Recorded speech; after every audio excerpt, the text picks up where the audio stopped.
Den måde, jeg taler til mine forældre, er selvfølgelig lidt anderledes end den måde, jeg taler til mine søskende. Der er meget mere respekt.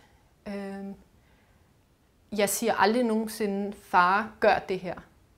Jeg siger, far, er det muligt, at vi lige kan gøre det her? Eller kan vi, jeg har lidt travlt nu, er det muligt? Men så bliver jeg også sådan lidt, jeg får dårlig samvittighed over at sige til min far, jeg har ikke tid lige nu, kan jeg ikke gøre det om 2 timer?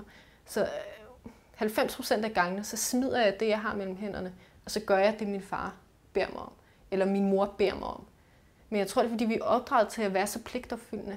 Altså, jeg taler til dem på samme måde, som jeg taler til hver anden menneske. Det er ikke, fordi de kræver, at man skal tale på nogen bestemt måde, eller at hvis man bare taler normalt, at så det er respektløst, eller så de er meget nede på jorden, hvad det angår. Da jeg var teenager, der kan jeg huske, at jeg havde især meget svært ved at kommunikere med min mor.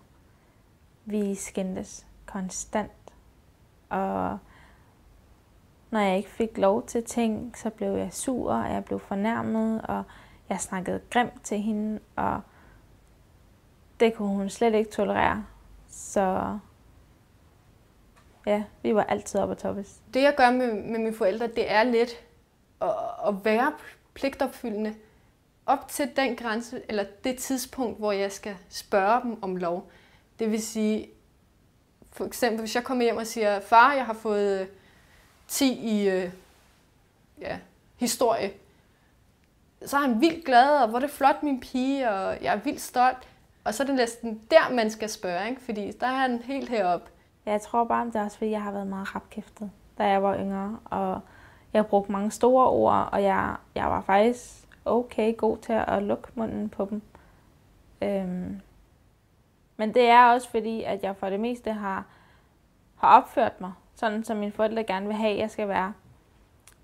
Og jeg har også gang på gang vist dem, at de sagtens kan stole på mig, selvom jeg også har dummet mig og gjort nogle ting, som de har opdaget. Men alligevel så har jeg formået hver gang at vinde deres tillid tilbage.